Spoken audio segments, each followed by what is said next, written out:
I'm saying that every single one of them got knocked down. Now, it's been a very rough year for Australian boxers.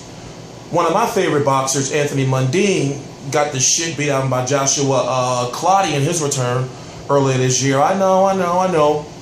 You got poor old Saki Abika just this past weekend getting beat up by Anthony Durrell in a rematch, losing his 168-pound WBC title.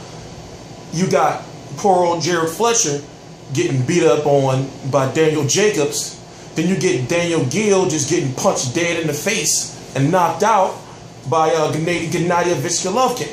And you think to yourself, wow, it's a rough year. But here, this Friday, August the 22nd, 2014, Austin No Doubt Fish Trout, 26-2 with 14 knockouts, is going to be taking on Daniel Dawson of Australia, 40-3, 1 draw, 26 knockouts. I'm T-Street Controversy. This is T-Street Controversy Live. It is fight week. I don't even know what the date is. Let me see what the date is first.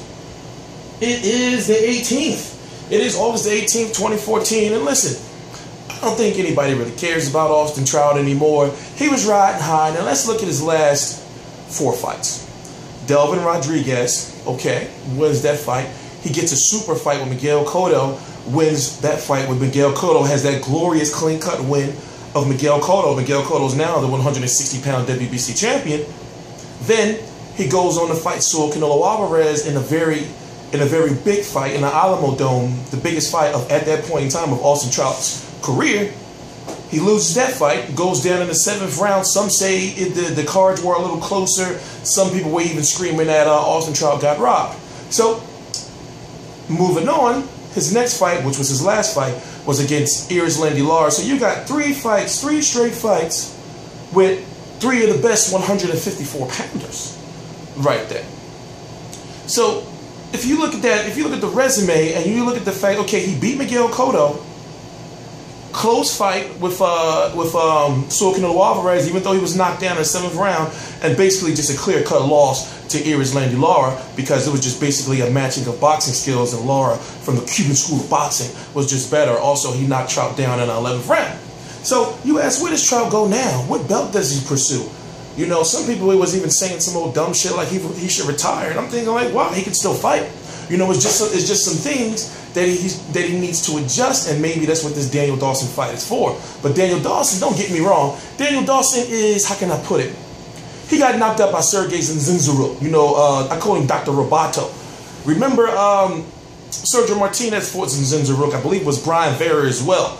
But basically, that was the only time he got knocked out. And if he gets knocked out by some Zinzaruk, I'm thinking like, well, you know, I'm not saying Trout's going to knock him out, but I'm saying Trout needs a knockout at this point in time in his career.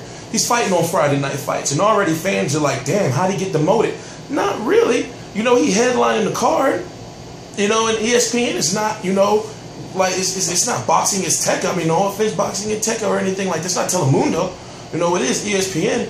But fans are saying like, damn, you know, he can't headline his own card on Showtime. So, you know, you don't see Austin Trout, you know, headlining the card on Showtime. I don't know if it's because of his marketability or whatever the case may be. But I look at it like this. Austin Trout, in this fight, he's supposed to display that he's back. He's supposed to look sharper. You know, he should display some power and show that he can hurt somebody, because with the Canelo Cotto and the Lara fight, he didn't show that he can hurt you. Even with the Miguel Cotto fight, he just outboxed Miguel Cotto and used a lot of foot movement and head movement to beat Cotto.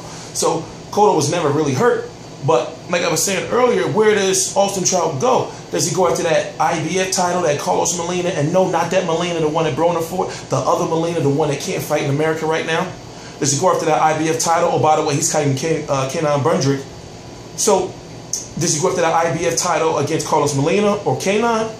Winner of that. And one of the Charlo brothers is supposed to be in line for that. So I'm thinking that if he does go after that belt, they're going to put Trout against one of the brothers or the brothers Charlo, Jamel or Jamal. You know, and Trout will most likely probably lose one of those fights. But if he does get the win, see, and that's why we need this Daniel Dawson fight. And you know, just to see where he's at, you know, and he needs a knockout. But I don't know if he can hang with those Charlo brothers, because one of those Charlo brothers is supposed to get a title shot for that IBF title shot.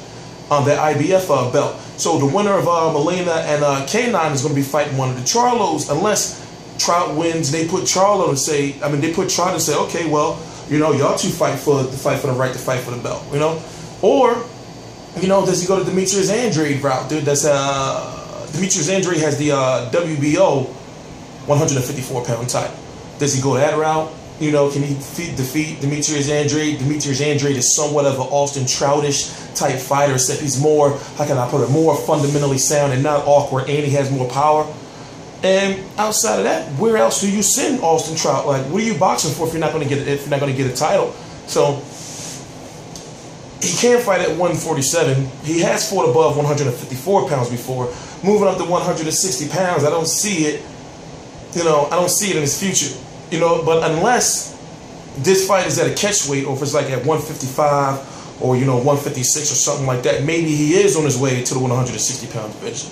But then when you match him up with guys in the 160 pound division, Trout has a lot of answers. He has a lot of questions that need to be answered in order for fans to get behind him again, because fans were behind him to beat Canelo, and then fans knew he was going to lose to Lara, so he's got to get those fans back behind him again. And first he's got to dismantle Daniel Dawson, and then he's got to get a title shot. He's got to beat that person cleanly and decisively, or fight someone on the way to get a title shot, like I said, like a Charlo or somebody like that. But if you don't know, I cover every single major fight live. This is T Street Controversy, T Street Controversy Live, Real Combat Media. Links to everything is below. Boxing news, I got a boxing forum. It's called T Street Controversy. It's a Facebook page. All you gotta do is type in T Street Controversy. I put the links to everything right below. So all the boxing news I get is the news you get. Simple as that. And I built it so that all news comes there first. So you don't have to believe me, but hey, you don't have to like me. But if you want news, just send a friend request. T Street Controversy, T Street Controversy Live.